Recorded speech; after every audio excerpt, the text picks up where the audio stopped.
हाय, आपके साथ मैं हूँ Surbhi Sharma. India TV YouTube channel subscribe करिए, बेल आइकन दबाएं। तो पश्चिम बंगाल में चुनावों की तारीखों का ऐलान हो गया है और ऐलाने जंग के साथ ही गुंडागर्दी और पत्थरबाजी भी शुरू हो गई है। कोलकाता में बीजेपी के इलेक्शन सेंटर में तोड़फोड़ हुई।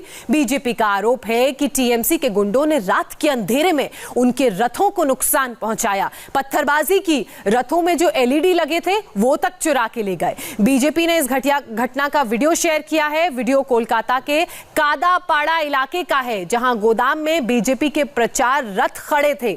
हमले में कई रथों के शीशे तक तोड़ दिए गए हैं और ये सब कुछ हुआ रात के अंधेरे में जब सब सोए हुए थे।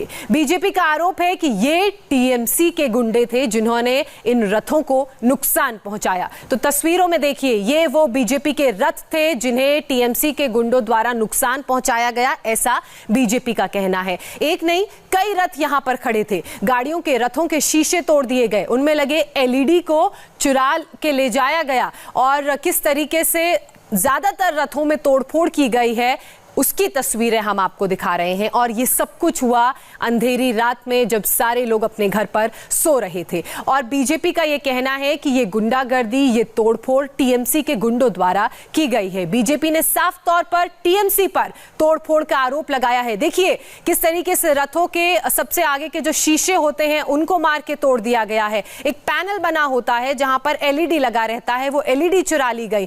किस तरीके से इन रथों में तोड़फोड़ की गई है। देखिए ये शीशा, फ्रंट शीशा है, उसे तोड़ दिया गया। ऐसा लगता है कि किसी भारी भरकम चीज से यहां पर हमला किया और उससे यह शीशा तोड़ दिया गया। बीजेपी महासचिव और पश्चिम बंगाल के प्रभारी कैलाश विजयवर्गीय ने तोड़फोड़ का वीडियो शेयर करते हुए लिखा है, चुनाव आयोग ने बंगाल चुनाव की तारीख की घोषणा की और तृणमूल कांग्रेस के गुंडों ने बिना डर के रात 11 बजे बीजेपी के कादापाड़ा गोदाउन में घुसकर एलईडी गाड़ियों में तोड़फोड़ की। एलईडी भी वहां से खोलकर चुरा कर ले गए। शायद गुंडों ने चुनाव आयोग को चुनौती दी है। तो ये कैलाश विजयवर्गीय ने अपने ट्वीट में लिखा है। रात के अंधेरे में हुए इस हमले में बीजेपी के कई रथों को नुकसान पहुंचाया गया। मेरी सहयोगी अर्चना सिंह ने उस वेयरहाउस में जाकर गुंडों के उत्पात की असलियत देखी और उनकी एक रिपोर्ट हम आपको दिखाते हैं। देखिए, 25 फरवरी को बीजेपी अध्यक्ष जेपी नड्डा ने लाखों सोनार बांग्ला अभियान की शुरुआत की। इस अभियान के तहत 294 विधानसभाओं में बीजेपी के रथ जाएंगे जो लोगों से पूछेंगे कि वो कैसा सोनार बांग्ला चाहते हैं। और इस वक्त हम हैं बीजेपी के वेयरहाउस में जो कि कोलकाता के काडापाड़ा में है। यहाँ पर कल रात 15 से 20 लोग आए और उन्होंने बीजेपी के जो रथ यहाँ पर खड़े हुए हैं उनमें तोड़फोड़ की। ये देखिए, ये रथ यहाँ पर खड़ा हुआ था, इसमें तोड़फोड़ की गई है, इसके शीशे को तोड़ा गया है। यहाँ पर तमाम रथ खड़े हुए हैं जो अलग अलग विधानसभा क्षेत्रों में जाने हैं। ये एलईडी लगी हुई है जिसमें संदेश चलेंगे, साथ ही साथ में जो केंद्र सरकार की योजनाएं हैं वो भी इसमें दर्शाई जाएंगी। लेकिन इसको भी नुकसान पहुंचाया गया है। बीजेपी का आरोप है कि टीएमसी के 15 से 20 गुंडे दीवार फांदकर उधर से आए और उसके बाद उन्होंने इन रथों में तोड़फोड़ की है जो यहाँ पर बीजेपी के वेयरहाउस में खड़े हुए हैं। ये रथ 3 मार्च से निकलने थे। 3 मार्च से लेकर 20 मार्च तक बीजेपी ने यह अभियान चलाया है जिसके तहत ये रथ 294 विधानसभाओं में जाएंगे और कल रात इनमें तोड़फोड़ की गई है। बीजेपी का कहना है कि टीएमसी के गुंडों ने ये तोड़फोड़ की है। टीएमसी के गुंडे 15 से 20 की संख्या में रात में यहाँ वेयरहाउस में दाखिल हुए और उन्होंने यहाँ पर खड़े हुए रथों को नुकसान पहुंचाया है। बीजेपी का आरोप है कि टीएमसी उसके अभियान से डर गई है क्योंकि बीजेपी लोगों से पूछ रही है कि वो किस तरह का सोनार बांग्ला चाहते हैं। 5 साल का विजन डॉक्यूमेंट बीजेपी लोगों की इस राय के आधार पर ही तय करेगी। यहाँ पर ये नंबर भी दिया गया है जिसमें लोग मिस्ड कॉल दे सकते हैं। साथ ही साथ इसमें बॉक्स लगे होंगे जिनमें लोग संदेश डाल सकते हैं, लिख कर दे सकते हैं। 100 बॉक्स हर विधानसभा क्षेत्र में जाएंगे, 50 फिक्स रहेंगे और 50 बीजेपी के कार्यकर्ता लेकर जाएंगे लोगों के बीच और लोग ये बताएंगे कि वो किस तरह का सोनार बांग्ला चाहते हैं। ये देखिए, ये भी रथ है, इसमें दोनों तरफ के ये शीशे तोड़ दिए गए हैं, इधर से भी और उधर से भी। और वो जो दीवार पे लाल आपको निशान दिख रहा है, जो इसमें ड्राइवर है उसका कहना है कि ये जो ईंट मारी गई उसका ही निशान है। ईंट से तोड़े गए, उन लोगों के हाथ में लाठी डंडे थे। बीजेपी कह रही है कि टीएमसी उसके अभियान से डर गई है और अब कल जब डेट्स अनाउंस हुई हैं विधानसभा चुनावों की, 8 फेज में चुनाव होने हैं, तब टीएमसी के मन में खलबली मच गई है क्योंकि उसे लगता है कि शायद वो अब गड़बड़ नहीं कर पाएगी। बीजेपी के इन तमाम आरोपों का जवाब हालांकि अभी तक टीएमसी की तरफ से आना बाकी है।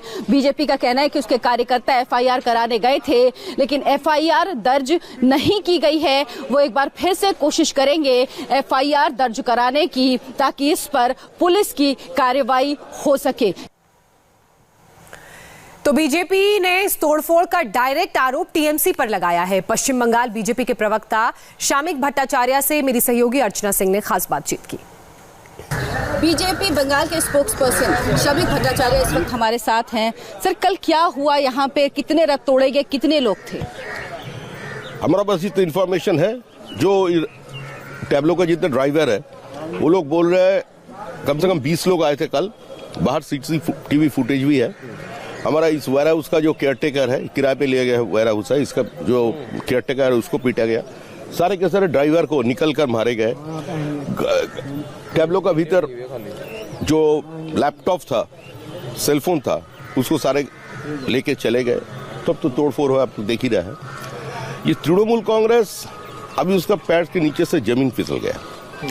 एक कार्यक्रम है उसका, दीदी दूत। तो दूत लोग तो दिन के उजाले में जनता का सामने आ नहीं सकते, जनता का जवाब भी कर नहीं सकते। तृणमूल कांग्रेस का 10 साल की रवैया ऐसे जगह पर पहुंच गया जो जनता के साथ आंख में आंखें डालकर बात नहीं कर सकते। उसका सामने हाथ जोड़कर जाने का स्थिति भी तृणमूल कांग्रेस का नहीं है। तो इस लोग रात के अंधेरा पे आकर के तोड़फोड़ कर रहे हैं। आज पश्चिम बंगाल का स्थिति इतना बेहतर हो गया, आज ये सारे हिंदुस्तान का सामने हमारा लॉस ऑफ फेस हुआ। जिसको कल्चरल कैपिटल माने जाते हैं कलकत्ता, जो संस्कृति का सबसे बड़ा जगह माना जाता है हिंदुस्तान के अंदर पश्चिम बंगाल, इस जगह में कोई प्लूरलिज्म नहीं है। बहुत्ववादी समाज ये नहीं रहा। जिस समय ममता जी सत्ता पे आए थे उसी बार 6 फेज में चुनाव हुआ था। ममता जी का मांग था जो 7-8 फेज के नीचे चुनाव कराने से सीपीएम को और पुलिस को रोक नहीं पाएंगे। अगर निष्पक्ष चुनाव कराना है तो 8 फेज में चुनाव कराना चाहिए। तो इस बार जो आए थे तो 6 फेज में चुनाव हुआ था। 10 साल सत्ता में रहने के बाद 8 फेज तक पहुंच गया। तो इसका मतलब क्या है? पश्चिम बंगाल की जनता खुश है इस घोषणा से। क्या आप लोगों ने एफआईआर कराई है? कितने लोगों के खिलाफ क्या एफआईआर? पहले जो लोग कार्यकर्ता लोग गए थे एफआईआर डालने के लिए, पुलिस एफआईआर लेने के लिए तैयार नहीं है। वो जनरल डायरी लिया है, जनरल कंप्लेन लॉन्च किया। फिर हम लोग जाएंगे, कानून के दायरे से जो कुछ कर सकते हैं हम लोग करेंगे। तो फिर भी हम बोल रहे हैं हमारा 138 कार्यकर्ता का निधन हो गया, खून कर दिया गया उसको।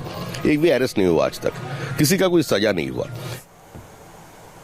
तो कोलकाता के बाद नॉर्थ 24 परगना में भी बीजेपी दफ्तर में तोड़फोड़ की गई है। घटना नॉर्थ 24 परगना इलाके के बड़ा नगर की है। यहां भी हमले का आरोप टीएमसी पर ही है। बीजेपी के कार्यकर्ता पार्टी ऑफिस पर हमले से बेहद गुस्से में है, नाराज है। बीजेपी कार्यकर्ताओं ने हमले के विरोध में पुलिस के सामने प्रोटेस्ट भी किया। तो बीजेपी दफ्तर में तोड़फोड़ की गई और यही कारण है कि जो बीजेपी के कार्यकर्ता हैं उन्होंने पुलिस के सामने प्रोटेस्ट किया। इसके अलावा बीजेपी के उस वेयर हाउस में भी तोड़फोड़ की गई जहां पर चुनावी रथ खड़े थे, कोलकाता और नॉर्थ 24 परगना। तो वहीं चुनाव आयोग ने पश्चिम बंगाल के चुनावी मुहूर्त का ऐलान कर दिया। ऐसे में अब हर सियासी पार्टी जीत की गोटी सेट करने में जुट गई है। लेकिन इस बीच कोलकाता से एक बहुत ही दिलचस्प तस्वीर सामने आई है। चुनावी तारीखों के ऐलान से पहले ममता बनर्जी ने यज्ञ किया, हवन किया। ममता ही नहीं, उनके भतीजे ने भी यज्ञ हवन किया।